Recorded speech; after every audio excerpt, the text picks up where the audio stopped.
Hello दोस्तों, मैं हूँ राजू सोनी, बालाजी स्टडी क्लासेस से। आज आप लोगों को इतिहास में पढ़ाएंगे 1857 की क्रांति। तो आइए चालू करते हैं 1857 की क्रांति के बारे में। तो सबसे पहले हम देखते हैं 1857 की क्रांति। जो 1857 की क्रांति है, इसको सैनिक विद्रोह किसने कहा? ठीक है, तो 1857 की क्रांति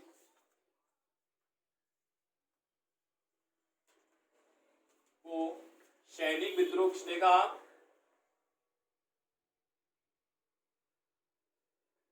तो किसने कहा? अंग्रेजों ने। अंग्रेजों ने क्या कहा? ये जो 1857 की क्रांति थी, ये एक सैनिक विद्रोह था। ठीक है, इसके बाद स्वतंत्रता का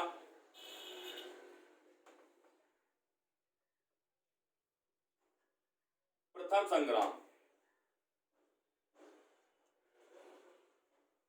स्वतंत्रता का प्रथम संग्राम किसने कहा? तो किसने कहा था?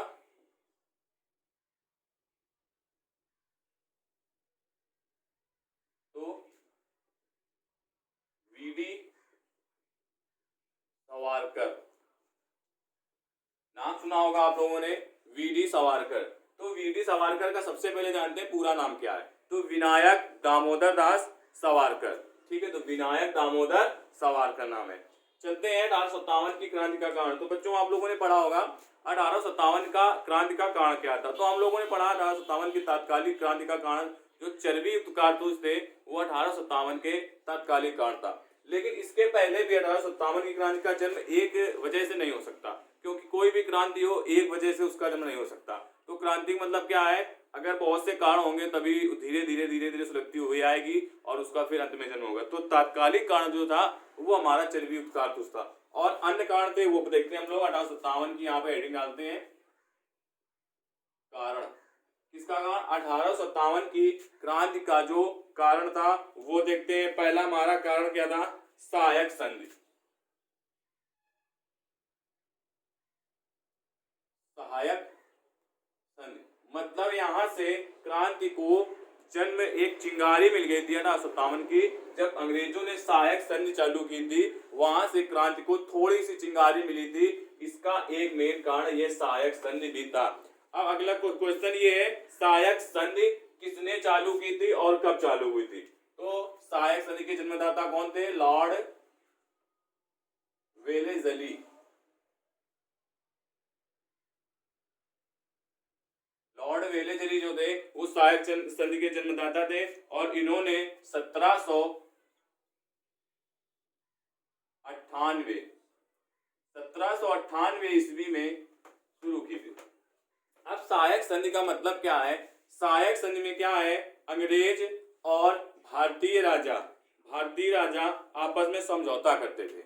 आपस में क्या करते थे? समझौता करते थे। उस समझौते के तहत भारतीय राजा और अंग्रेज लोग कहते थे, मतलब भारतीय राजाओं से अंग्रेज कहते थे, क्या कहते थे कि आप मेरे साथ सहायक संधि कर लीजिए, मतलब सहायक संधि पर हस्ताक्षर कर दीजिए। जो राजा सहायक संधि पर हस्ताक्षर कर देता था तो अंग्रेज लोग अपनी कुछ सैनिक उसके दरबार में छोड़ते थे। किसके?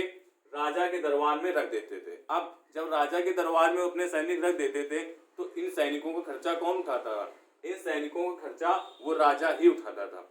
मतलब जितना भी खर्च आता था सैनिकों का, राजा उठाता था। और सेना किसकी थी? अंग्रेज की थी। तो अंग्रेजों को क्या फायदा हुआ? उनकी सेना भी तैयार हो रही थी और उसका खर्चा भी नहीं देना पड़ रहा था। तो अंग्रेजों ने क्या किया? ब्रिटिश से अपनी और सेना बुला ली, और हर राजा जितने भी राजा सहायक संधि पर हस्ताक्षर कर चुके थे, सभी के राजाओं के दरबारों में अपनी सेना लगा दी। क्यों लगा दी? क्योंकि उससे उसकी अंग्रेजों की सेना भी तैयार हो रही थी और उनको खर्चा भी नहीं देना पड़ रहा था। सेना को खर्चा कौन दे रहा था? वहां के राजा।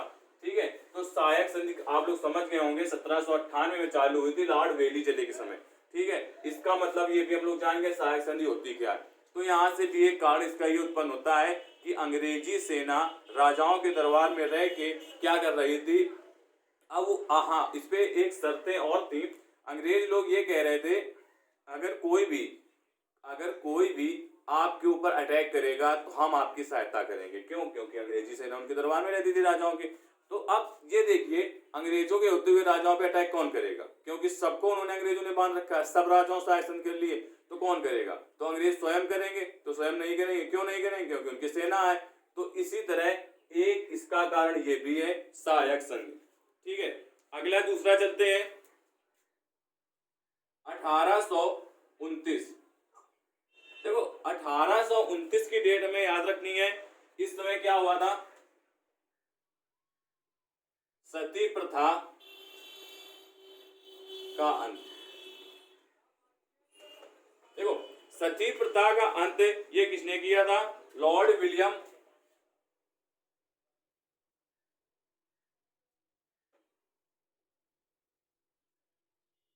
वेंटिक और कौन थे, प्लस राजा राम मोहन राय। ठीक है, तो सती प्रथा का अंत किसने किया था, लॉर्ड विलियम बेंटिक प्लस राजा राम मोहन राय के प्रयासों से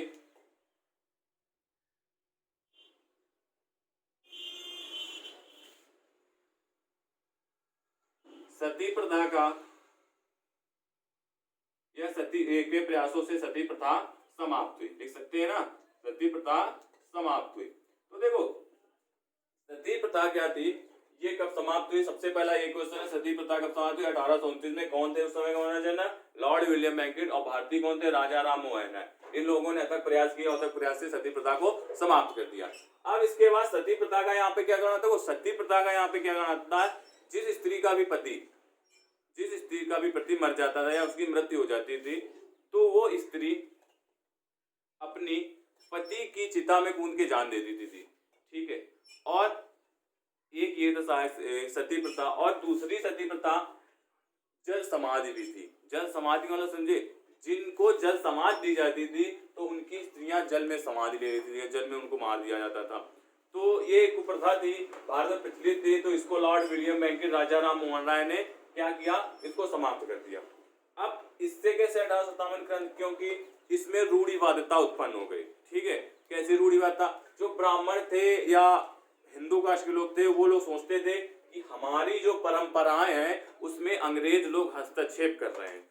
आज सती प्रथा कर रहे हैं, कल कुछ और कहेंगे, परसों कुछ और कहेंगे, हमसे मतलब हमारे धर्म के विरुद्ध काम कर रहे हैं। तो इसका भी एक कारण यह था कि 1857 की क्रांति को जन्म देना।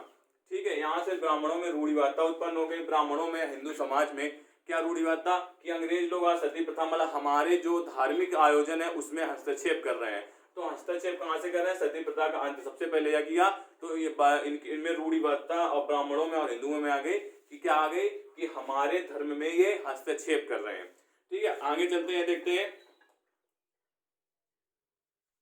अगला हमारा 1856। इसमें क्या हुआ, इसमें विधवा पुनर्विवाह। इसमें क्या हुआ,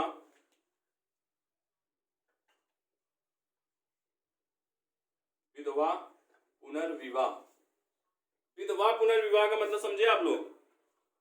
हाँ, अब क्वेश्चन ये है, लॉर्ड कैनिंग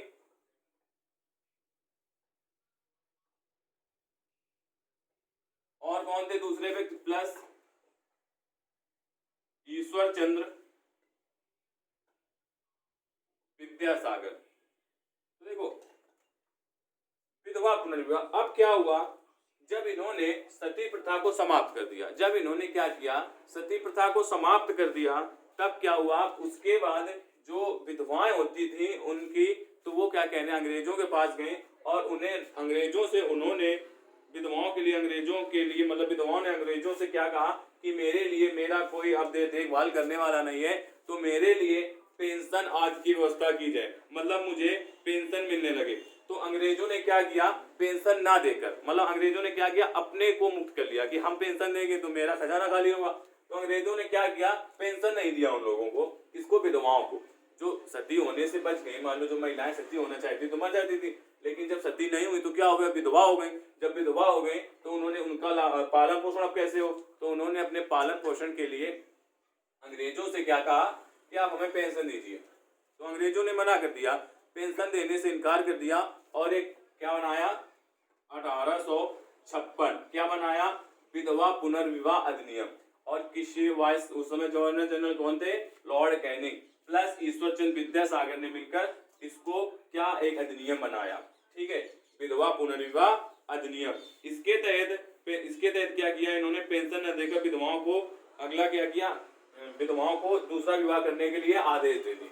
तो इसमें क्या हुआ, इसमें भी ब्राह्मणों में रूढ़िवादिता उत्पन्न हो गई कि अभी तक तो इन्होंने सती प्रथा खत्म की थी, अब विधवा भी विवाह कर सकती हैं। तो यहाँ पे फिर रूढ़िवादिता उत्पन्न हो गई। तो हिंदू धर्म के अनुसार ये भी उनकी एक परंपराओं में ठेस पहुंचाने जैसा था। ठीक है, ठेस पहुंचाने जैसा था। तो इसका मतलब ये हुआ कि इन्होंने फिर हिंदुओं के खिलाफ तो मतलब रची। ठीक है, इसके बाद दो कारण हमारे पास, एक कारण हो गया सहायक संधि का, दूसरा सती प्रथा और तीसरा हो गया विधवा पुनर्विवाह। अगला है सैनिक कारण। अगला सैनिक कारण में देखते हैं हम लोग सैनिक कारण। तो सैनिक कारण में क्या था, जो भारतीय सिपाही थे, जो भारतीय थे, यहाँ पे लिखते हैं भारतीयों को सेना में उच्च पद पर ना होना।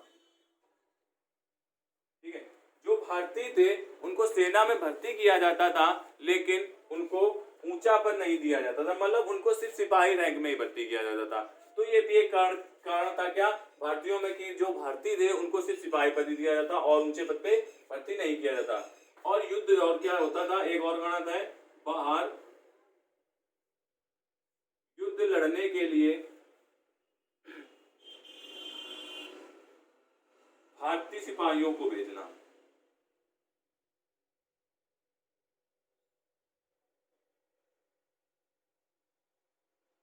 देखो, जब बाहर युद्ध लड़ा जाता था तो उसमें क्या होता था, उसमें अंग्रेज लोग क्या करते थे, भारतीय सिपाहियों को बाहर भेज देते थे।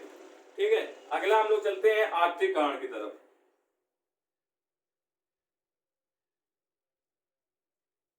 अब 1857 की आर्थिक कारण क्या था, तो इसमें आर्थिक कारण था कर में वृद्धि। अंग्रेजों ने क्या किया था, जो कर लेते थे उनमें वृद्धि कर दी, और जब वृद्धि कर दी तो क्या हुआ, जो भारत के उद्योग धंधे थे वो नष्ट हो गए। तो कर में वृद्धि और उद्योग धंधों का नष्ट होना।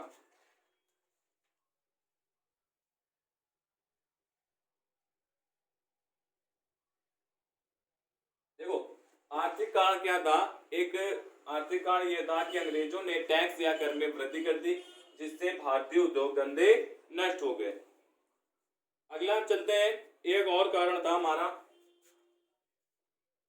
इधर देखते हैं, हड़प नीति।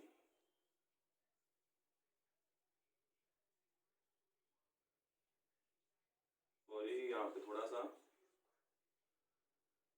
हड़प नीति। अब जो हड़प नीति थी ये किसके द्वारा लाई गई थी, ये लाई गई थी लॉर्ड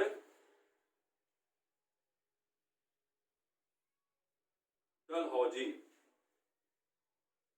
देखो, हड़प नीति एक हमारे उसमें गवर्नर जनरल थे लॉर्ड डलहौजी, उनके द्वारा लाई गई थी। हड़प नीति का मतलब क्या था, अगर राजा की कोई संतान नहीं है तो वो लोग क्या करते थे, उसका उत्तराधिकारी मानने से इनकार करते थे, मतलब उनका जो दंतक पुत्र होता था उसको भी उत्तराधिकारी नहीं मानते थे राजा को। और इसमें एक नियम और इन्होंने लगाया कि राजा किसी को गोद भी नहीं ले सकता है, और जब गोद नहीं ले सकता है तो उसका राज जो है वो अंग्रेज लोग अपने राज में मिला लेंगे। इन्होंने ये एक नीति लगाई, हड़प नीति का नाम दिया इसे। जैसे अवध को कुशासन का आरोप लगा के अपने मिला लिया था। ठीक है, सतारा और झांसी को कोई उत्तराधिकारी ना होने के लिए उनके दंतक पुत्र को मानने से इनकार कर दिया था, इसी तरह उसको भी अपने राज्य में मिला लिया था। ठीक है, तो इस तरह से संतान न होने पर जैसे झांसी और सतारा को अपने साम्राज्य में मिला लिया। तो हड़प नीति यहाँ से चालू, यहाँ से इसका भी एक कारण 1857 की क्रांति में मुख्य कारण या भूमिका थी। अगला चलते हैं हम लोग आगे देखते हैं। तो आशा करते हैं आप लोगों को समझ में आया होगा। ठीक है, ये हम लोगों के कारण थे। और अगला एक कारण था जिसने 1857 की क्रांति के विद्रोह में महत्वपूर्ण भूमिका निभाई। वो कारण क्या था हमारा, वो था तात्कालिक कारण। ये क्या था, ये था चर्बी युक्त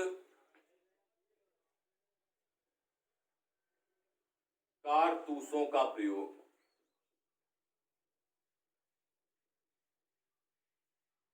हाँ, तात्कालिक कारण में ये था, जो चर्बी युक्त कारतूस होते थे उनका प्रयोग करने से भारतीयों ने मना कर दिया। कैसे मना करते? देखो बात उस समय की है 1856।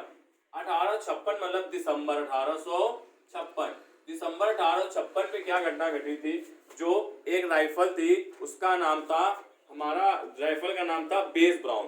बेस ब्राउन राइफल की जगह इनफील्ड राइफल को मतलब शामिल किया गया। किसमें शामिल किया गया? अंग्रेजों ने अपनी सेना में शामिल किया, जिसमें चर्बी युक्त कारतूसों का प्रयोग होता था। तो यहां पे लिखते हैं बेस ब्राउन राइफल की जगह, बेस ब्राउन राइफल की जगह एनफील्ड राइफल को शामिल किया गया, जिसमें चर्बी वाले या चर्बी युक्त कारतूसों का प्रयोग होता था।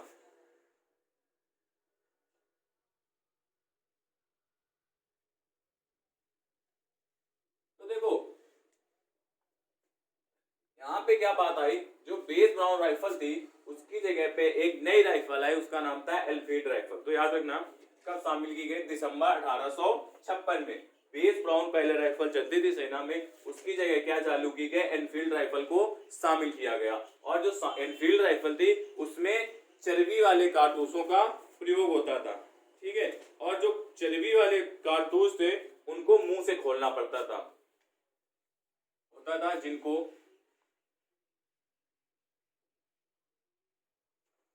मुंह से खोलना पड़ता था। देखो जो चर्बी वाले कारतूस थे उनको मुंह से खोलना पड़ता था, और चर्बी वाली कारतूसों में गाय और सुअर की चर्बी युक्त होती थी। तो इसमें लिख देते हैं चर्बी वाले कारतूस में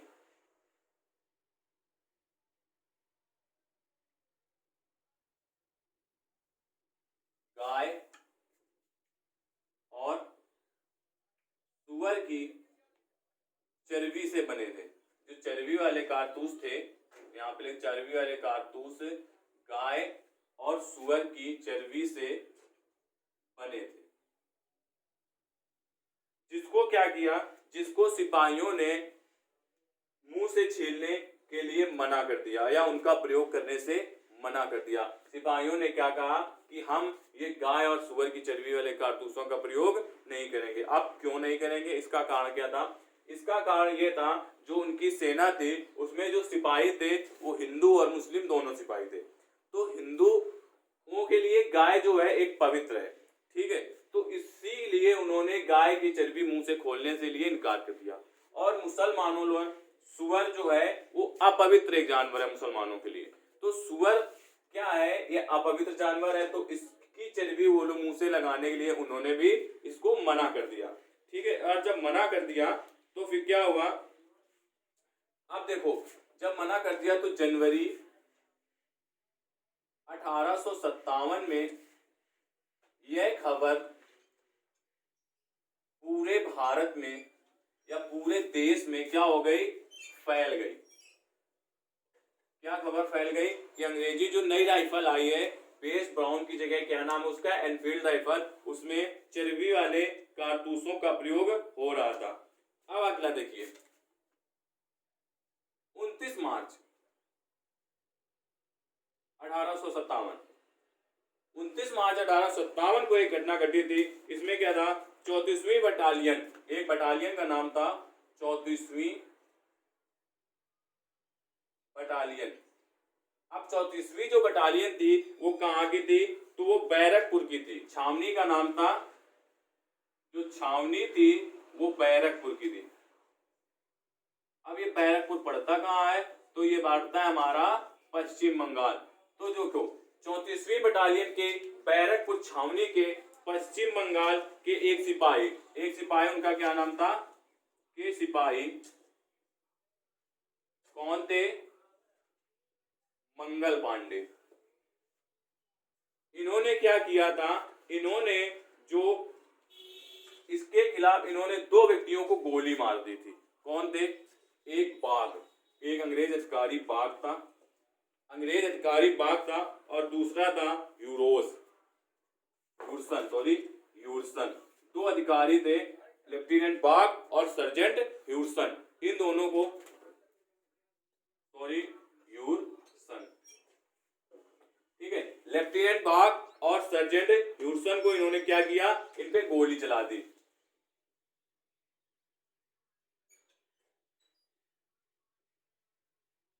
जब गोली चला दी तो इसमें क्या हुआ, जिससे मंगल पांडे, इसके बाद जब गोली चला दी तो अंग्रेजी सेना ने क्या किया, मंगल पांडे को पकड़ लिया।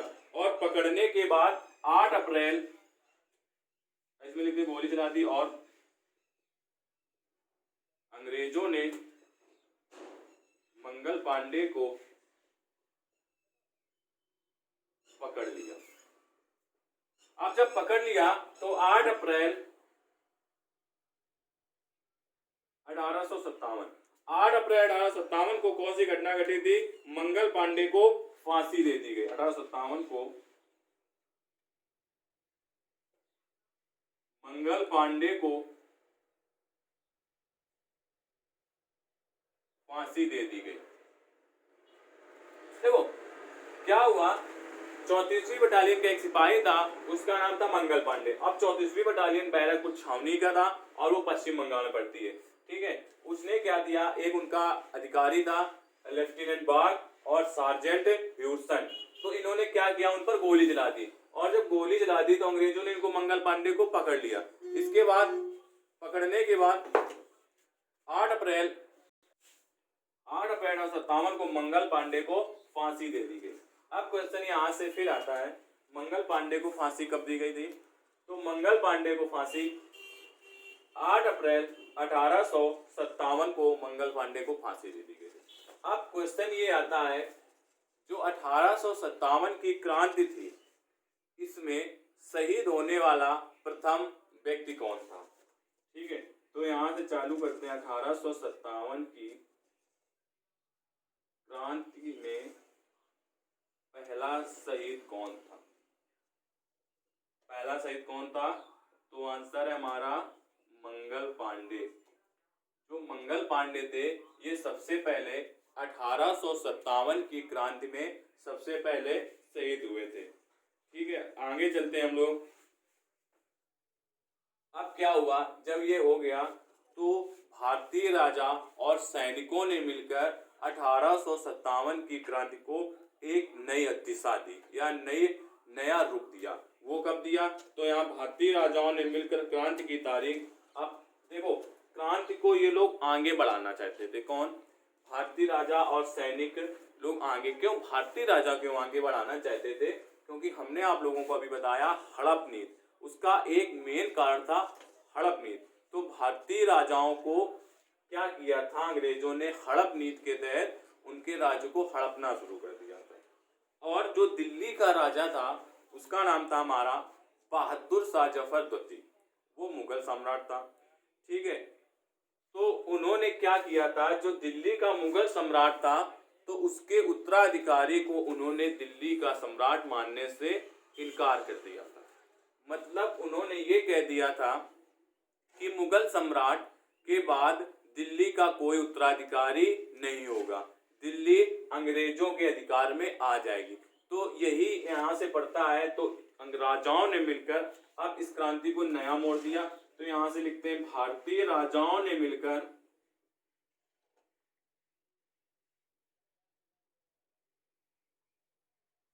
क्रांति की तारीख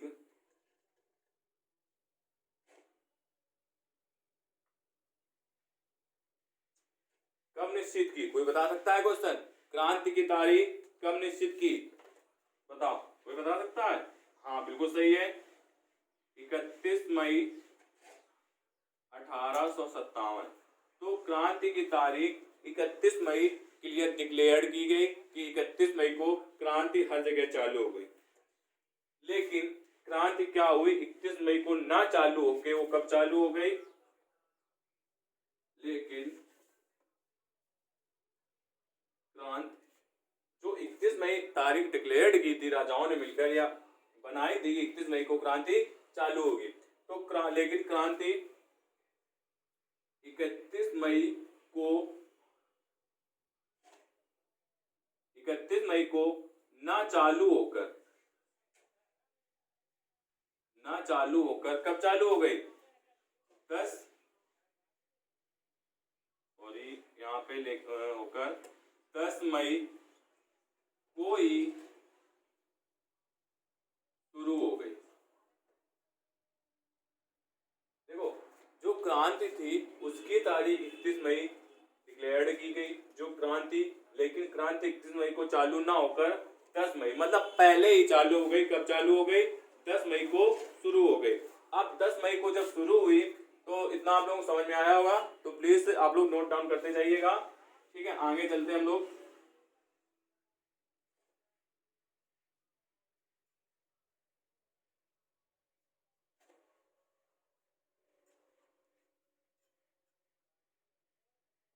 तो देखो, जो हमारी क्रांति 10 मई को मतलब क्रांति की तारीख 10 मई डिक्लेयर की गई, लेकिन क्रांति 10 मई 1857 से ही शुरू हो गई। अब 1857 की क्रांति, 10 मई 1857 को क्या घटना घटी थी? तो यहाँ पे लिखते हैं 10 मई 1857। 10 मई 1857 की, देखो 10 मई 1857 को कौन से सिपाही थे, बता सकता है कोई? कौन से सिपाही थे जो दिल्ली जाकर 10 मई को चले थे और दिल्ली पहुंच गए थे? तो मई को मेरठ के सिपाही की एक टुकड़ी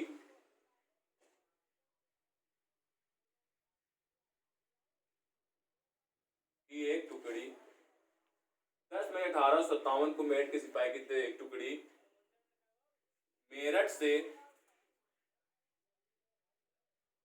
दिल्ली के लिए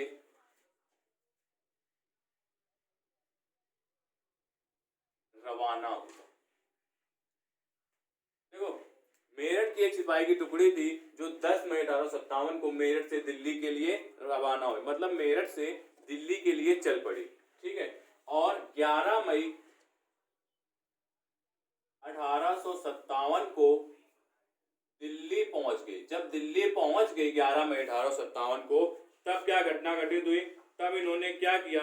11 मई को दिल्ली पहुंचकर बहादुर शाह जफर को दिल्ली का सुल्तान घोषित कर दिया। तो 11 मई 1857 को दिल्ली पहुंचकर क्या किया इन्होंने? दिल्ली पहुंचकर बहादुर शाह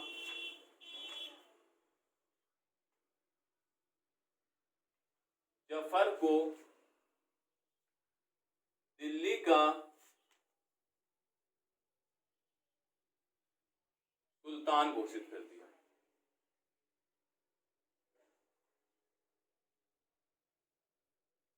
ठीक है, समझ में आया होगा कि 11 मई 1857 को दिल्ली पहुंचकर इन्होंने क्या किया? उसका सुल्तान घोषित कर दिया। कहाँ का? दिल्ली का। अब क्वेश्चन ये पूछते हैं, जो क्रांति थी, तो क्रांति का प्रतीक चिन्ह क्या था?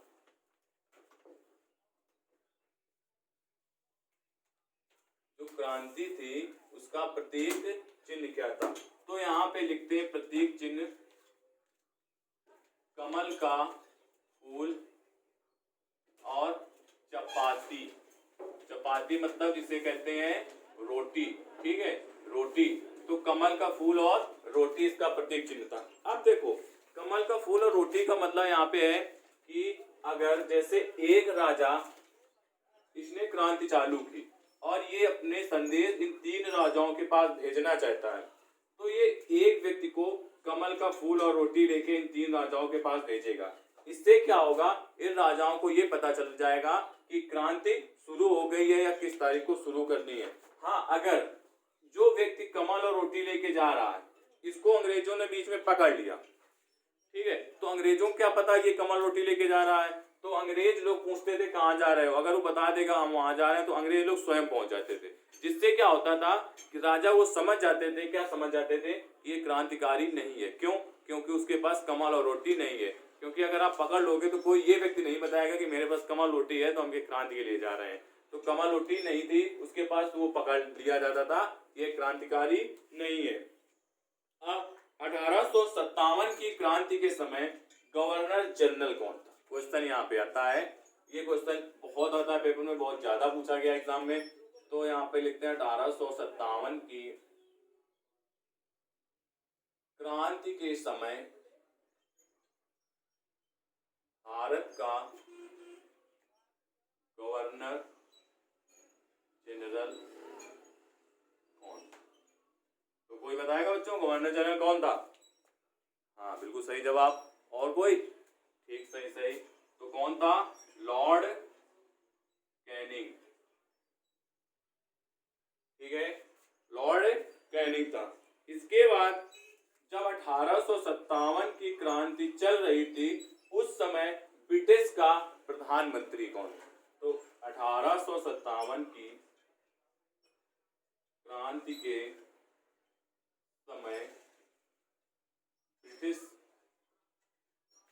प्रधानमंत्री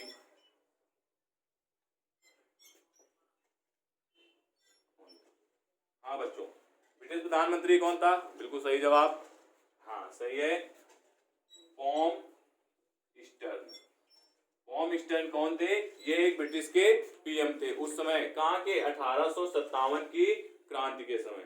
ठीक है, आइए चलते हैं। इसके बाद जॉन लॉरेंस, एक व्यक्ति थे जॉन लॉरेंस। वो कौन थे? अंग्रेज अधिकारी। उन्होंने ये कहा था हाँ अब क्वेश्चन यहां से आता है फिर से। जॉन लॉरेंस, जॉन लॉरेंस एक अंग्रेज अधिकारी था और इन्होंने क्या कहा था? इस क्रांति में मतलब 1857 की क्रांति में अगर एक भी योग्य नेता होता तो हमें भारत को 1857 में ही आजाद करना पड़ता। तो इन्होंने क्या, जॉन लॉरेंस ने कहा, क्या कहा?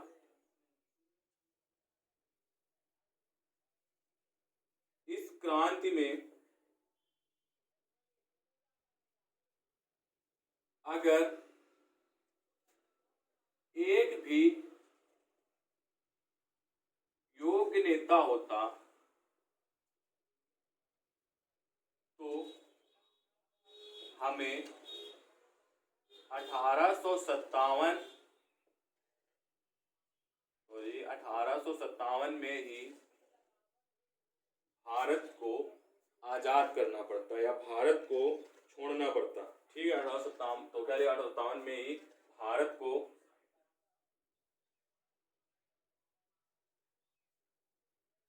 आजाद करना पड़ता। मतलब ये एक अंग्रेज अधिकारी था जिसको ये लगा था कि ये क्रांति भारतीयों द्वारा लाई गई है, लेकिन ये क्रांति बहुत ज्यादा पावरफुल थी जिससे अंग्रेज डर गए थे। ठीक है, और डरने के बाद एक जॉन लॉरेंस जो अंग्रेज अधिकारी था, इसने तो यहां तक कह दिया था, क्या कह दिया था? इस क्रांति में अगर एक भी योग्य नेता होता, कोई भी एक योग्य नेता होता तो हमें 1857 में ही भारत को आजाद करना पड़ता। योग्य नेता मतलब समझे आप लोग, जो उस समय दिल्ली का सुल्तान था या शासक था वो था हमारा बहादुर शाह जफर दुर्ती। अगर बहादुर शाह जफर दुर्ती योग्य तो था ही, लेकिन उसके साथ वो वृद्ध भी हो चला था।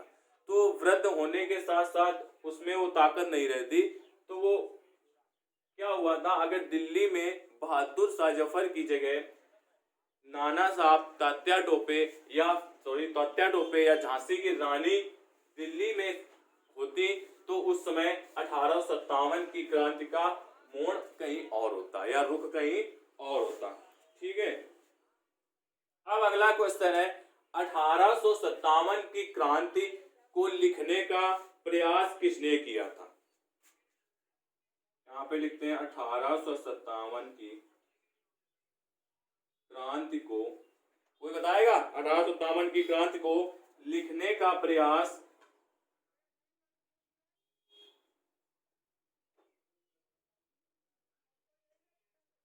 किसने किया? किसने किया था ये बता। तो ये थे हमारे ताराचंद्र। ताराचंद एक व्यक्ति थे जिन्होंने क्या किया था, 1857 की क्रांति को लिखने का प्रयास किया था। इसके बाद हम लोग आगे चलते हैं। जो दिल्ली थी, हम लोग दिल्ली के बारे में कुछ तथ्य जान लेते हैं, ठीक है।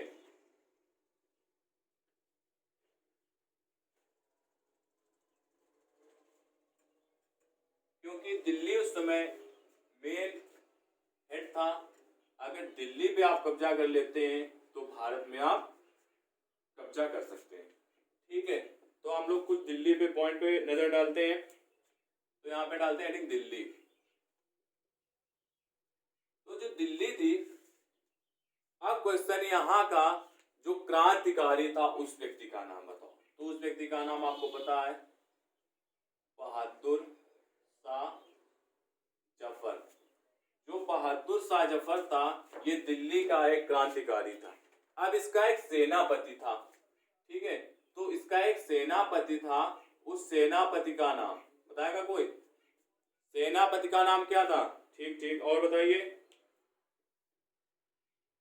ठीक है, तो उसका नाम था बख्त खां। सेनापति कौन था? बख्त खां। इसके बाद अब दिल्ली का जो विद्रोह था उसको दबाने का प्रयास किस अधिकारी ने किया या किसने दबाया? तो किसने दबाया था? दिल्ली के विद्रोह को किस अंग्रेज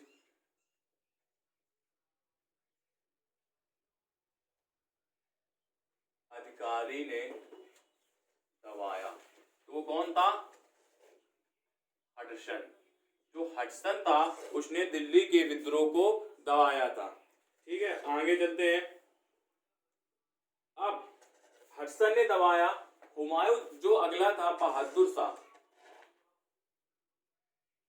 बहादुर शाह जफर, इसको क्या किया गया? इसको इस विद्रोह में ये जो हुमायूं का मकबरा है दिल्ली में, तो हुमायूं के मकबरे से गिरफ्तार किया गया। देखो, बहादुर शाह जफर को कहां से गिरफ्तार किया गया? दिल्ली में हुमायूं के मकबरे से गिरफ्तार किया गया। अब इसके साथ इसकी पत्नी, क्या नाम था इसकी पत्नी का?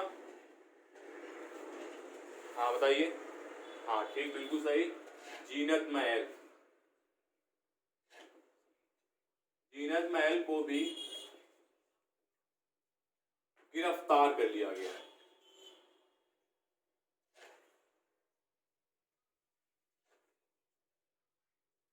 देखो, जो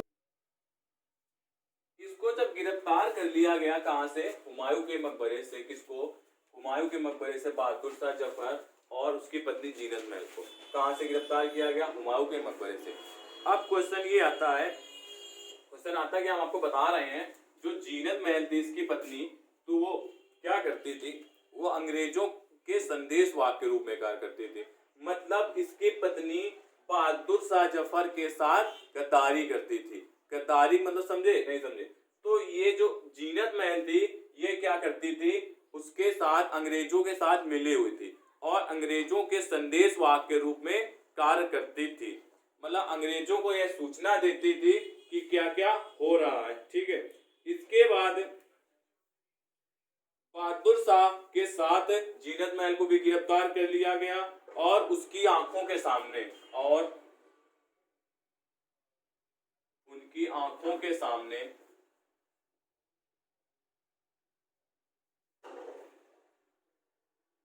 उनके पुत्रों की हत्या कर दी गई। बहादुर शाह जफर और जीनत महल के सामने उनके पुत्रों को मार दिया गया। अंग्रेजों ने क्या किया? उनको मार दिया। क्यों? क्योंकि अगर एक भी उत्तराधिकारी रहेगा तो वो यह विद्रोह करेगा, तो इसलिए उनको मार दिया। और बहादुर शाह को क्या किया? और बहादुर शाह को रंगून भेज दिया। मतलब यहाँ से इसका मतलब ये है, यहाँ से जो है बहादुर शाह को गिरफ्तार करके रंगून जेल भेज दिया। ठीक है, जेल भेज दिया।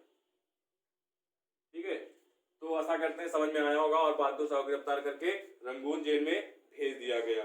और उसकी कब्र, आप देखो, जब वहां पे भेज दिया गया और 1862 ईस्वी में क्या हुआ,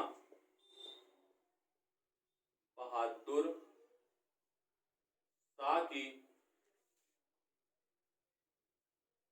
मृत्यु हो गई।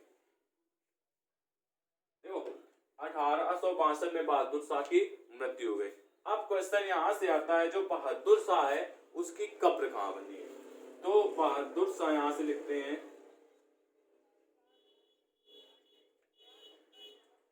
बहादुर शाह की कब्र ये कहां पे है? तो ये हमारी है रंगून में। तो देखो, रंगून कहां पे पड़ता है? सबसे पहला क्वेश्चन ये है। हाँ, तो सही है, रंगून कहाँ पड़ता है? हाँ ठीक, बिल्कुल सही, म्यांमार, म्यांमार। तो रंगून, इसकी कब्र कहाँ बनी है? रंगून में। अब एक पॉइंट, इसकी जो कब्र है उसके बाहर, अगर आप लोगों को कभी जाने का मौका मिले रंगून, तो आप बहादुर शाह की कब्र को कैसे पहचानेंगे, बताइए। इसके बाहर लिखा है कि दिल्ली सल्तनत का एक ऐसा बदनसीब सुल्तान था जिसको मरने के बाद अपने देश में 2 गज जमीन भी नसीब नहीं हुई। मतलब यहां से लिख देते हैं, यहां से लिखते हैं, ऐसा बदनसीब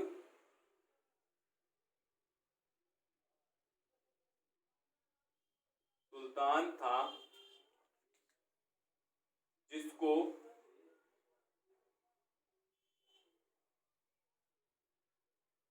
मरने के बाद क्या हुआ, इसको मरने के बाद अपने देश में, देखो, जिसको मरने के बाद अपने देश में 2 गज जमीन भी, ठीक है, अपने देश या वतन में लिख सकते हैं, यहाँ पे कहीं कहीं वतन, वतन भी लिखा होगा, वतन में 2 गज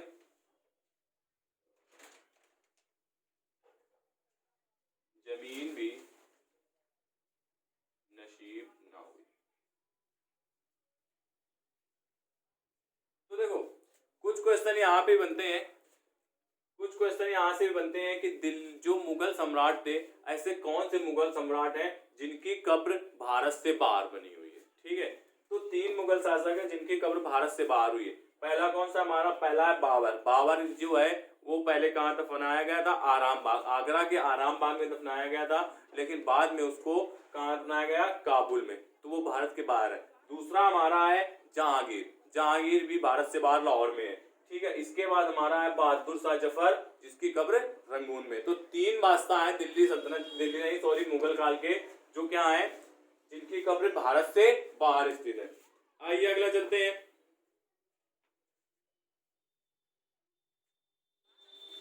1857 की क्रांति के कारण, ठीक है, कारण हो गया हार के कारण, मतलब किस वजह से भारतीय हार गए थे वो देखते हैं।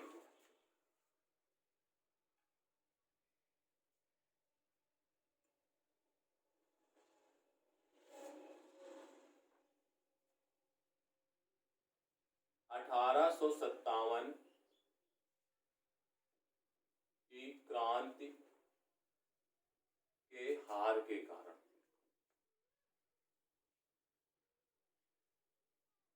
क्रांति के हार के कारण, मतलब पहला कारण क्या था इनका हार का, क्यों हार गए थे?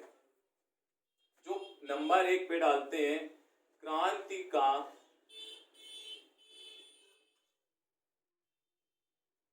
समय से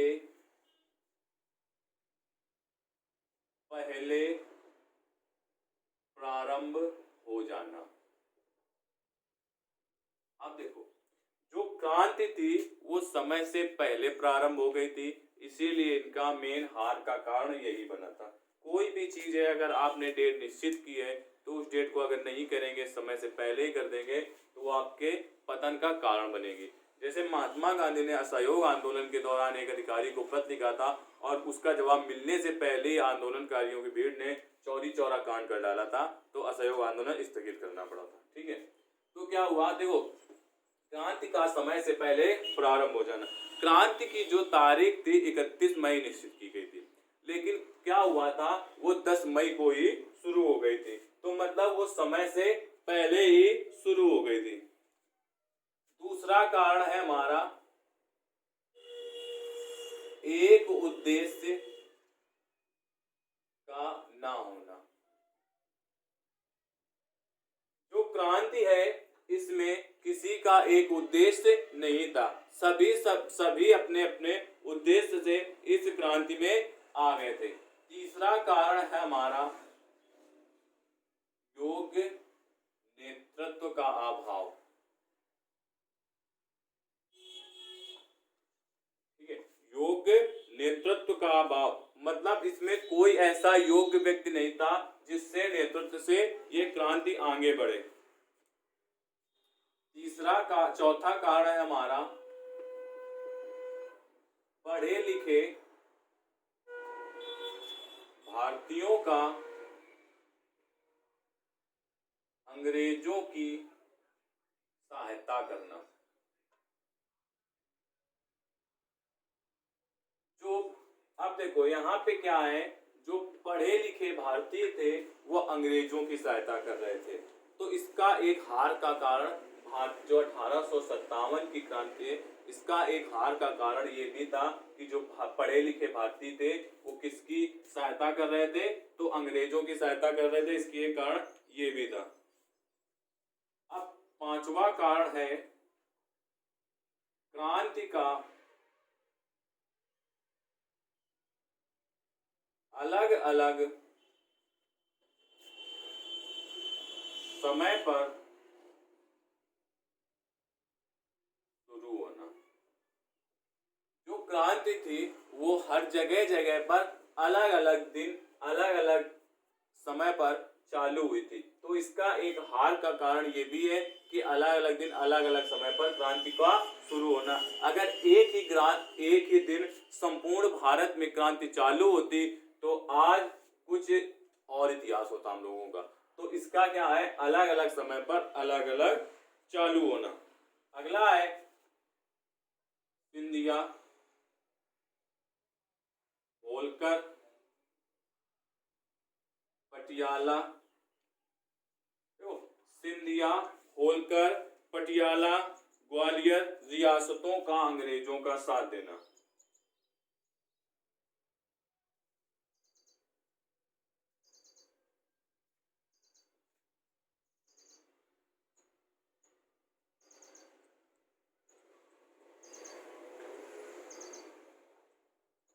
ये जो रियासतें थी ये अंग्रेजों का साथ दे रहे थे, इसका कारण एक ये भी था।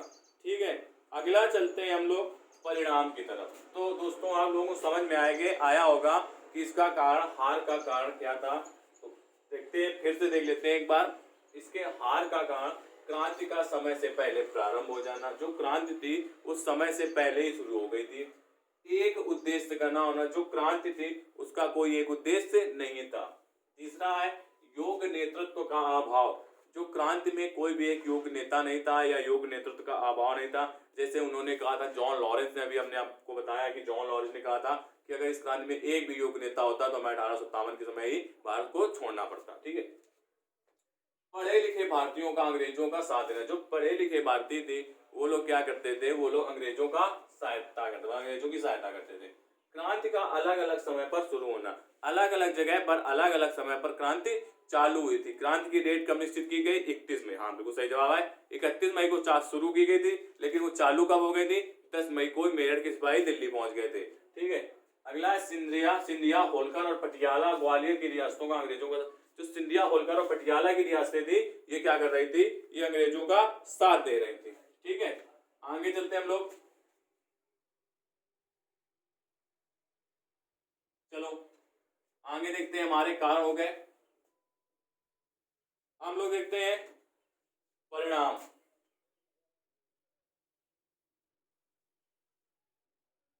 अठारह की क्रांति के परिणाम। इस परिणाम में एक 1857 अट्ठावन 1858 का भारत सरकार अधिनियम आया।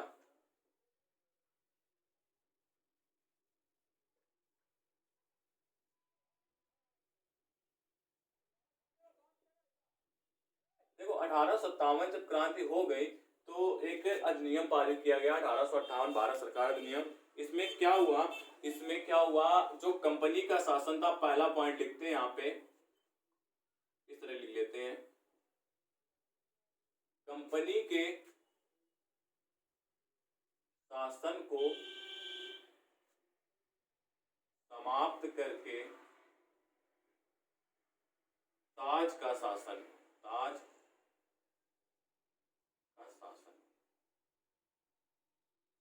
शासन या ब्रिटिश क्राउन का सीधे भारत पर क्या होना, हस्तक्षेप होना।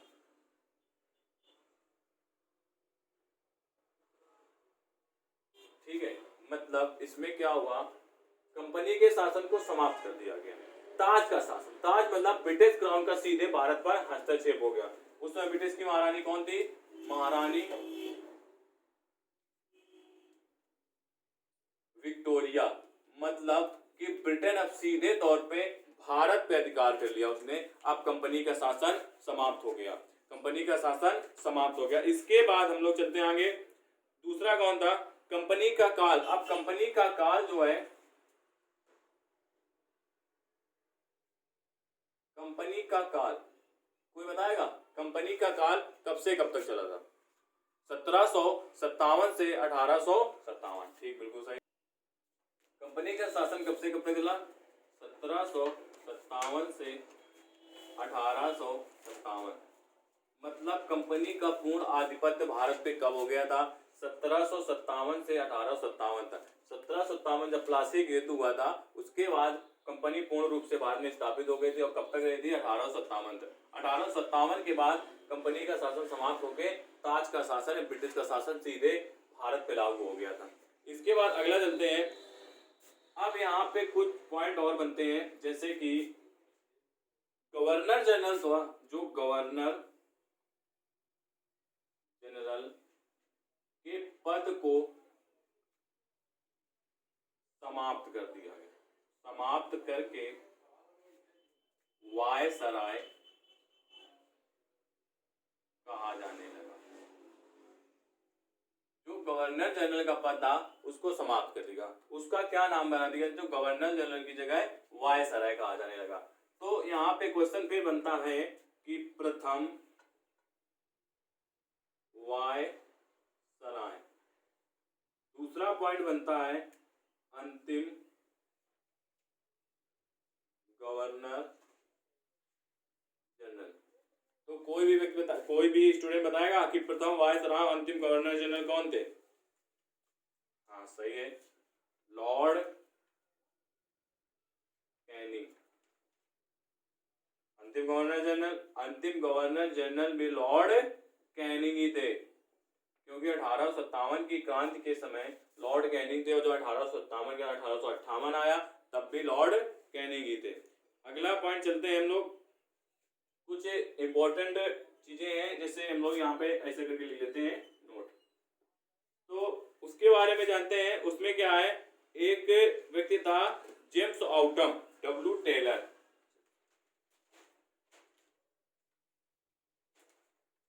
जेम्स ऑटम और डब्ल्यू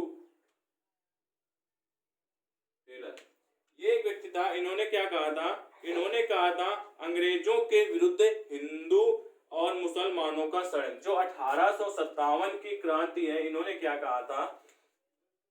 इन्होंने कहा था 1857 की क्रांति हिंदू और मुसलमानों, इन्होंने कहा था 1857 की क्रांति हिंदू और मुसलमानों ने अंग्रेजों के विरुद्ध एक षड्यंत्र रचा। हिंदू और मुसलमानों ने अंग्रेजों के विरुद्ध षड्यंत्र। हिंदू और मुसलमानों का लिख सकते हैं यहाँ पे, हिंदू और मुसलमानों का अंग्रेजों के विरुद्ध षड्यंत्र। मतलब इन्होंने कहा था हिंदू और मुसलमानों ने अंग्रेजों के विरुद्ध एक षड्यंत्र रचा है। T R Holmes, T are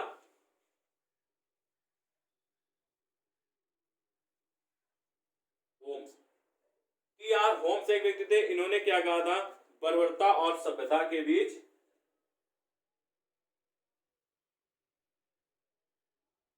जो टी आर होम्स थे इन्होंने कहा था बर्बरता और सभ्यता के बीच युद्ध। इन्होंने कहा था बर्बरता और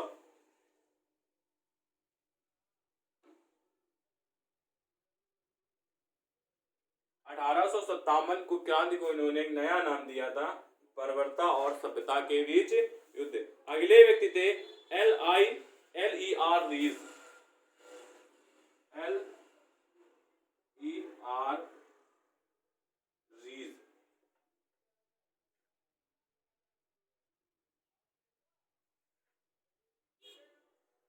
एल ई आर रीज इन्होंने कहा था धर्मांधों का ईसाइयों के विरुद्ध युद्ध, धर्मांधों का ईसाइयों के विरुद्ध युद्ध। जो धर्मांध, मतलब इन्होंने धर्मांधों की तुलना किससे कर दी है? इन्होंने धर्मांधों की तुलना किससे कर दी है? भारतीयों से। भारतीयों का ईसाइयों मतलब अंग्रेजों के विरुद्ध युद्ध। अगला हम लोग चलते हैं आगे पॉइंट की तरफ। ठीक है, आगे देखते हैं हम लोग।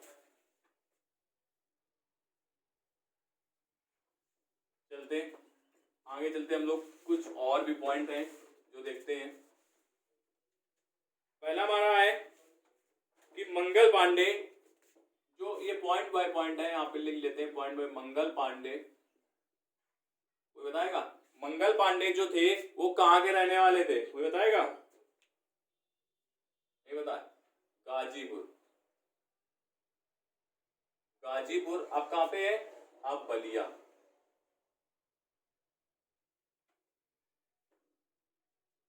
मंगल पांडे गाजीपुर के बलिया के रहने वाले थे या निवासी थे। ठीक है, दूसरा पॉइंट देखते हैं। नाना साहब का वास्तविक नाम क्या था?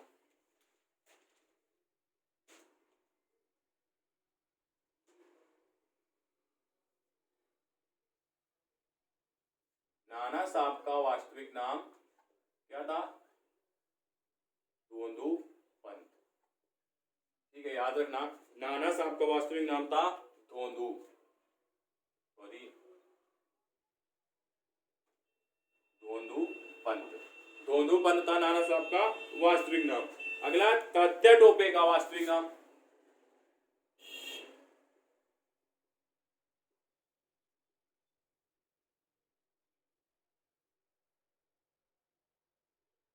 हाँ, कोई व्यक्ति बताएगा?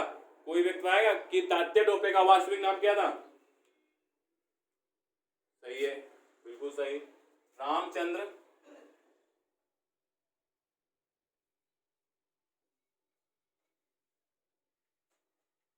पांडुरंगा। इसका नाम, तात्या टोपे का वास्तविक नाम रामचंद्र पांडुरंगा था। और एक व्यक्ति, इनको क्या कहा जाता था? इनको भारत का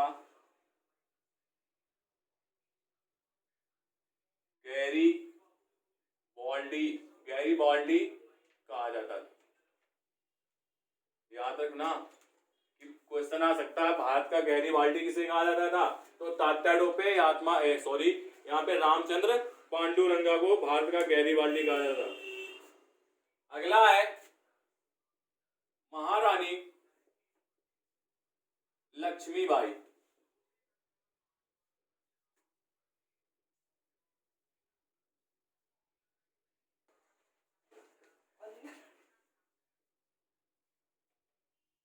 वास्तविक नाम, तो रानी लक्ष्मीबाई का वास्तविक नाम क्या था? मणिकर्णिका, और इन्हें प्यार से मनु भी कहा जाता था। ठीक है, याद रखना, मनु भी कहा जाता था। क्वेश्चन आ सकता है कि मनु किसका नाम था? तो महारानी लक्ष्मीबाई का। और मणिकर्णिका किसका नाम था? तो भी महारानी लक्ष्मीबाई का। अगला है क्वेश्चन, आगे चलते हैं हम लोग, क्वेश्चन की तरफ देखते हैं। मौलवी अहमदुल्लाह कहाँ के रहने वाले थे? मौलवी अहमदुल्लाह रहने वाले थे, कहाँ के रहने वाले थे? तो ये थे हमारे मद्रास के रहने वाले।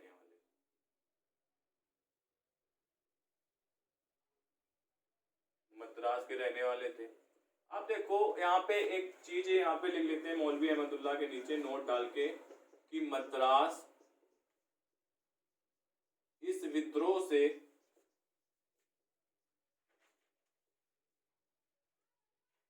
अछूता रहा था। मतलब ये विद्रोह मद्रास में नहीं पहुंचा था, मद्रास तक ये विद्रोह नहीं गया था। अगला है पटना के कमिश्नर उस समय कौन थे?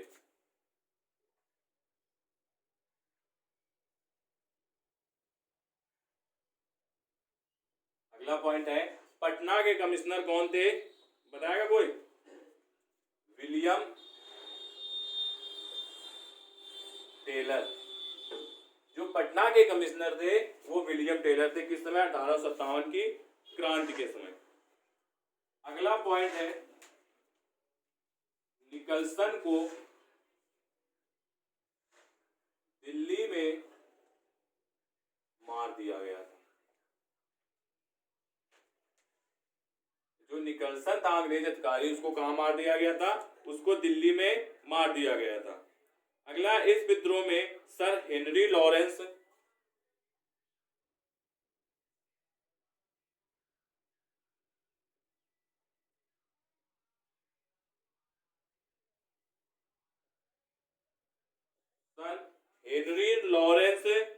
और मेजर जनरल हैवलॉक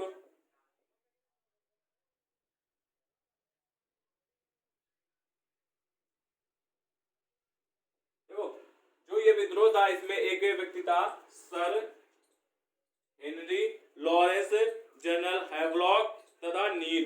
कौन था? जनरल नील। और जनरल नील की मृत्यु हो गई। याद रखना, ये अंग्रेजी नेता थे, अंग्रेजों में इनकी मृत्यु भी हो गई थी इस विद्रोह में, जनरल नील, हेनरी लॉरेंस और हैवलॉक की। ठीक है, आगे चलते हैं। महारानी जो लक्ष्मीबाई थी, यहाँ पे लिख लेते हैं महारानी लक्ष्मीबाई का जन्म। कोई बताएगा महारानी लक्ष्मीबाई का जन्म कहाँ हुआ था? तो इनका जन्म हुआ था वाराणसी। और जो क्या कहते हैं, जो महारानी लक्ष्मीबाई हैं, इनका जन्म वाराणसी में, और इनका जो समाधि स्थल है वो कहाँ पे है?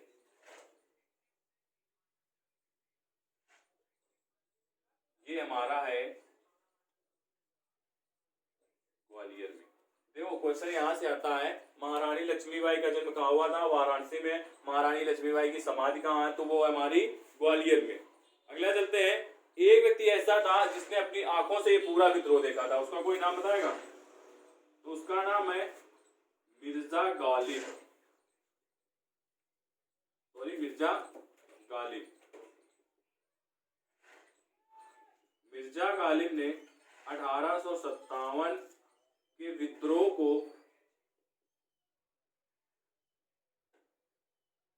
अपनी आंखों से देखा। आंखों से देखा।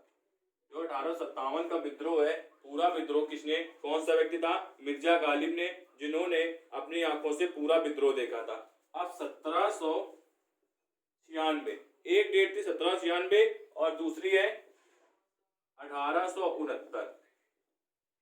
तो मिर्जा गालिब के बारे में लोग बता रहे हैं 1796 में मिर्जा गालिब का जन्म हुआ था, 1869 में इनकी मृत्यु हो गई थी। अब इनका जन्म हुआ कहाँ था? तो इनका जन्म हुआ था आगरा में, और मृत्यु कहाँ हुई थी? दिल्ली में। तो ये ऐसे व्यक्ति थे जिन्होंने 1857 के विद्रोह को अपनी आंखों से देखा था। एक व्यक्ति थे ब्रिटिश सांसद के इजरायली, इन्होंने 1857 के विद्रोह को क्या कहा था? राष्ट्रीय विद्रोह। चलो आप लोग समझ में, आगे चलते हैं हम लोग, आगे देखते हैं हम लोग। ये पॉइंट बाय पॉइंट नोट करें ना, वन लाइनर है, काम आएंगे एग्जाम में आप लोगों के लिए।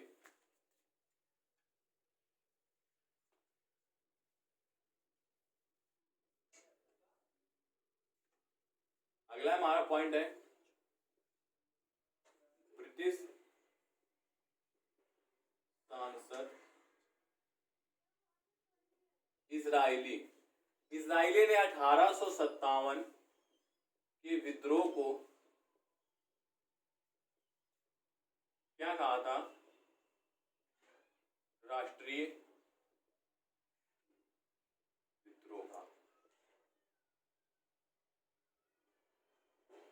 इजरायली जो थे उन्होंने 1857 के विद्रोह को क्या कहा था? राष्ट्रीय विद्रोह कहा था। अगले पॉइंट की तरफ हम लोग चलते हैं। विद्रोह में अब ये क्वेश्चन आता है हमेशा, याद रखना कि विद्रोह ने किसने भाग नहीं लिया था। तो यहां पे लिख देते हैं हम लोग, विद्रोह में भाग ना लेने वाले। तो विद्रोह में ऐसे कौन से थे व्यक्ति या लोग थे जिन्होंने विद्रोह में भाग नहीं लिया था? तो कश्मीर के गुलाब सिंह पहले थे हमारे, कश्मीर के गुलाब सिंह। दूसरे थे हैदराबाद के सालार जंग। ठीक है, दूसरे थे हमारे हैदराबाद के, तो सालार है, कार लिखा है यहाँ पे, सालार जंग। तीसरे थे हमारे व्यक्ति हैदराबाद के सालार जंग, नेपाल के जंग बहादुर।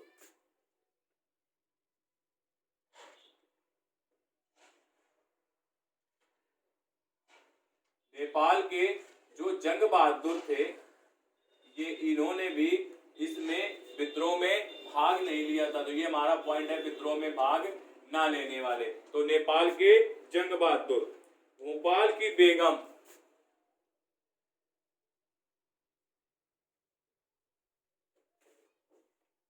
भोपाल की बेगम ने इसमें भाग नहीं लिया था। दीपांकर राव, दीपांकर राव सिंधिया, सिंधिया के सेनापति, दीपांकर राव सिंधिया के सेनापति या मंत्री लिख सकते हैं। अगला है भारतीय बुद्धिजीवी वर्ग, भारतीय बुद्धिजीवी वर्ग। जो भारतीय बुद्धिजीवी वर्ग था उसने भी इस विद्रोह में भाग नहीं लिया था। तीसरा था हमारा शिक्षित वर्ग, जो शिक्षित वर्ग था उसने भी इस विद्रोह में भाग नहीं लिया था। और लास्ट है हमारा व्यापारिक वर्ग, जो व्यापारी लोग थे उन्होंने इस विद्रोह में भाग नहीं लिया था। तो समझ में आया होगा, विद्रोह में भाग ना लेने वाले, कश्मीर के गुलाब सिंह ने इसमें भाग नहीं लिया था, हैदराबाद के सालार जंग ने इसमें भाग नहीं लिया था, नेपाल के जंग बहादुर ने भी इसमें भाग नहीं लिया था, भोपाल की बेगम ने इसमें भाग नहीं लिया था, दीपांकर राव सिंधिया के सेनापति, यहाँ पे लिखते हैं सिंधिया के जो मंत्री थे उन्होंने इसमें भाग नहीं लिया था। भारतीय बुद्धिजीवी वर्ग भी 1857 क्रांति में भाग नहीं लिया था इसने। शिक्षित वर्ग जो था वो भी 1857 की क्रांति में भाग नहीं लिया था, और व्यापारिक वर्ग ने भी 1857 की क्रांति में भाग नहीं लिया था। ठीक है, समझ में आया होगा आप लोगों को। आगे चलते हैं हम लोग।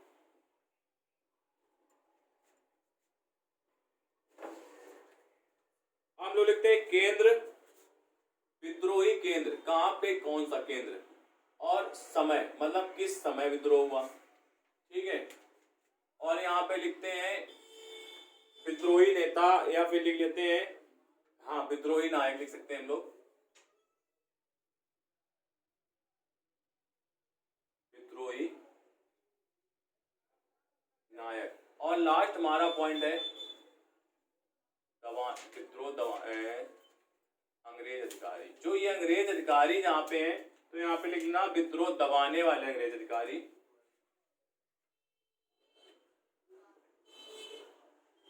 अंग्रेज अधिकारी। तो कौन सा अंग्रेज जिन्होंने विद्रोह दबाया था? तो पहला केंद्र है हमारा दिल्ली, पहला हमारा दिल्ली। दिल्ली का विद्रोह किस समय हुआ था? कोई बताएगा? जब मेरठ के सिपाही दिल्ली पहुंचे थे। तो कब पहुंचे थे? 11 और 12 मई 1857। 11-12 मई 1857। अब यहाँ के विद्रोही नेता कौन थे?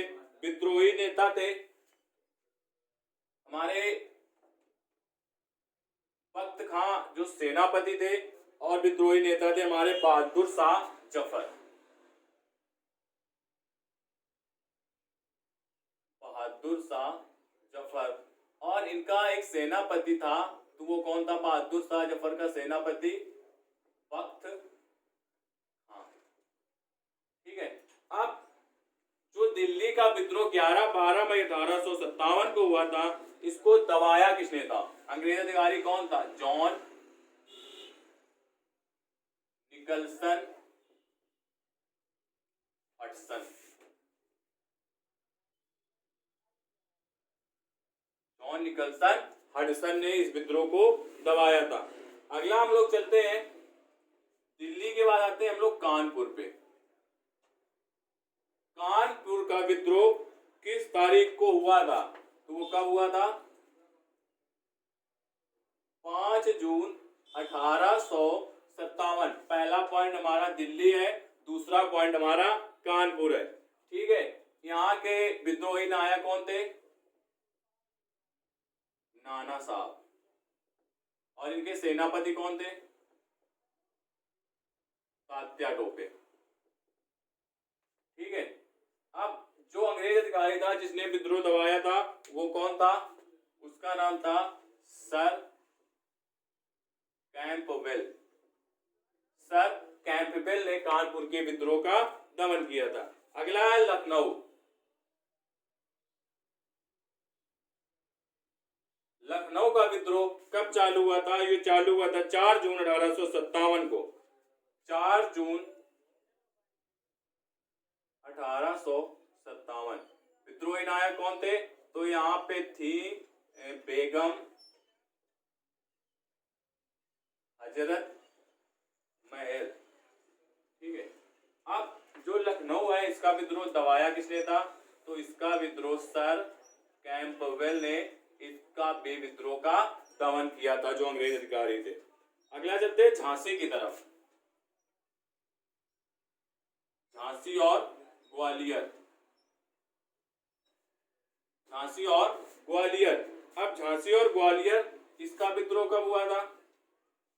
इसका विद्रोह हुआ था हमारा, सॉरी यहाँ पे जून लिखते हैं, जून 1857। जून 1857 में झांसी और ग्वालियर के विद्रोह हुआ था। यहाँ पे जो विद्रोही नायक थे वो कौन थे? यहाँ पे थी रानी लक्ष्मीबाई, रानी लक्ष्मीबाई और तात्या टोपे। ठीक है। और यहाँ के जो अंग्रेज अधिकारी थे वो कौन थे? ह्यूरोज। जो ह्यूरोज था अंग्रेज अधिकारी, उसने झांसी के विद्रोह को दबाया था। अगला था इलाहाबाद या बनारस। अब इलाहाबाद या बनारस में विद्रोह को हवा किसने दी थी? तो ये हुआ कब था? जून 1857। जून 1857 में हुआ था। इसको हवा किसने दी थी? लियाकत अली।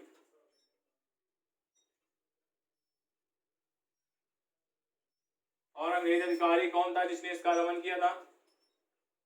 कर्नल नील। कर्नल नील ने इस विद्रोह का दमन किया था। अगला चलते हैं हम लोग बरेली।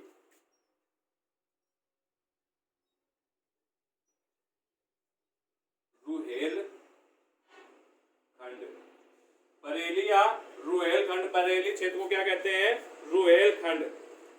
1857 ये विद्रोह का हुआ था। 1857 को ही हुआ था। खान बहादुर खां, इसका नेतृत्व किसने किया था? खान बहादुर, हाँ। और जो इसको दबाने वाला अंग्रेज अधिकारी था वो हमारा था कैंपबेल। जो कैंपबेल अधिकारी था इसने इस विद्रोह को, बरेली के विद्रोह को दबाया था। अगला चलते हैं फैजाबाद की तरफ हम लोग।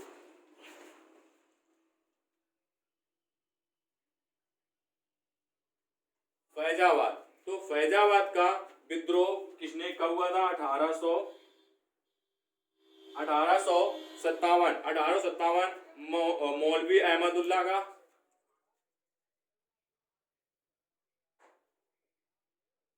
अहमदुल्ला,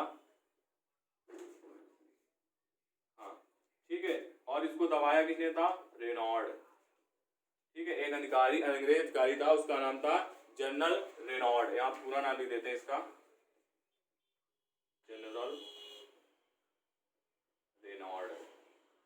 जनरल रेनॉल्ड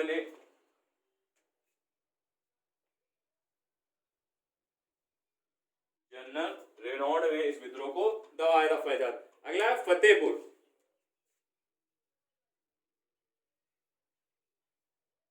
फतेहपुर का विद्रोह कब हुआ था? ये भी 1857। अब फतेहपुर के विद्रोह का नेतृत्व किसने किया था? अजीमुल्ला।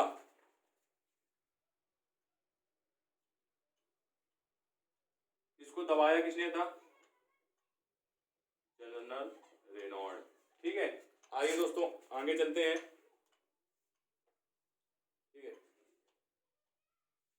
आगे चलते हैं, देखते हैं समझ में आ गया। अगला देखते हैं हम लोग, अगला है जगदीशपुर। जगदीशपुर कहाँ है? बिहार। तो जो जगदीशपुर बिहार है, इसका नेतृत्व किसने किया था? पहला है इसका, जो ये क्रांति हुई थी, ये कब हुई थी? तो अप्रैल 1858, याद रखना, ये क्रांति 1858 में बिहार तक पहुंची थी, 1858, ठीक है। Kunwar Singh,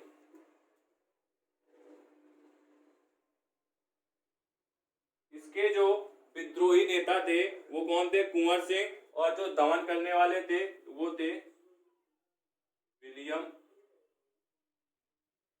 Taylor. William Taylor इसके दमन के नेता थे, ठीक है।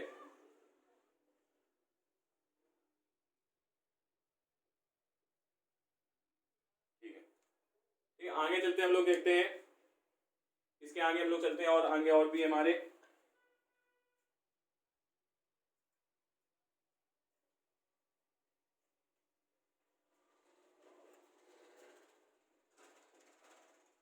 जगदीशपुर हो गया ना, जगदीशपुर के आगे देख लेते हैं। अगला हमारा गोरखपुर।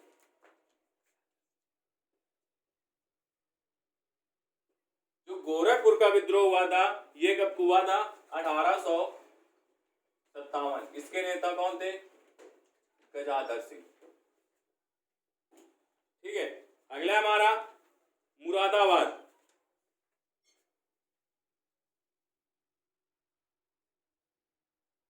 गोरखपुर और मुरादाबाद, मुरादाबाद के दो 1857 में था ये भी विद्रोह। कोई बता सकता है मुरादाबाद का नेतृत्व किसने किया था? अब्दुल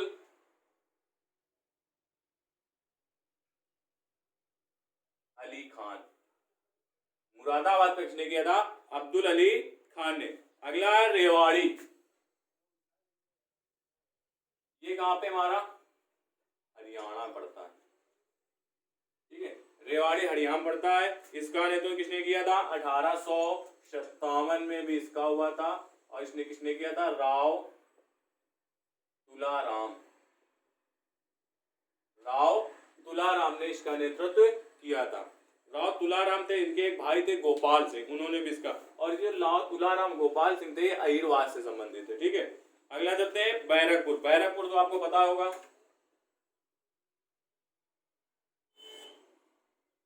बैरकपुर तो पता ही होगा ना। बैरकपुर है कहाँ? सबसे पहले ये देख लेते हैं हम लोग। अभी बताया था आप लोगों को, सबसे पहले पश्चिम बंगाल। पश्चिम बंगाल ये कब हुआ था? ये तो आप लोगों को पता, 1857 यहीं से क्रांति चालू हुई थी। मंगल पांडे सिपाही था बैरकपुर का, उसने एक क्रांति को शुरू किया था। तो इस 1857 और शुरू किसने किया था? मंगल पांडे। मंगल पांडे ने इस क्रांति को शुरू किया था। अगला हमारा मेरठ, 1857। कौन है? कदम सिंह। कदम सिंह मेरठ के विद्रोही नेता थे। अगला है मथुरा, 1857। नेता देवी सिंह। देवी सिंह यहाँ पे विद्रोही नेता थे। अगला है हमारा कुल्लू। कुल्लू का नाम सुना होगा ना, कुल्लू मनाली वही वाला। 1857। कौन थे? राणा प्रताप सिंह और वीर सिंह, दो थे जिन्होंने कुल्लू का नेतृत्व किया था। अगला था कोटा। कोटा कहां पे? कोटा हमारा राजस्थान। तो इसमें भी 1857 में यहां पे कौन थे? जयदयाल और हरदयाल, दो नेता थे जो जिन्होंने यहाँ पे विद्रोह चालू किया था। अगला था हमारा गोवा। गोवा का पहले क्वेश्चन है ये, गोवा कब हुआ था? ये भी 1857 की क्रांति का एक हिस्सा है। गोवा में पहुंची थी और यहाँ पे दी पूजा राणा, दी पूजा राणा ने चालू किया था। दी पूजा राणा। अगला है पंजाब। पंजाब का जो विद्रोह था ये भी 1857 की क्रांति का एक हिस्सा था। गुरु राम सिंह। अब देखो, गुरु राम सिंह जो थे, इनके बारे में एक बात हम बताना चाहते हैं। जो गुरु राम सिंह थे, इनको भी कहाँ पकड़ कर गिरफ्तार करके रंगून भेज दिया गया था, याद रखना।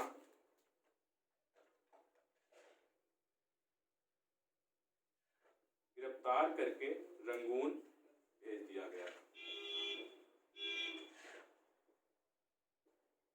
इनको गिरफ्तार करके रंगून भेजा था। और किसके? बहादुर शाह को गिरफ्तार। और जो राव तुलाराम थे, ये अफगानिस्तान चले गए थे अपने मन। जब ये विद्रोह खत्म हो गया था तो ये कहाँ भाग गए थे? अफगानिस्तान चले गए थे। ठीक है, ये कहाँ चले गए थे? अफगानिस्तान चले गए थे।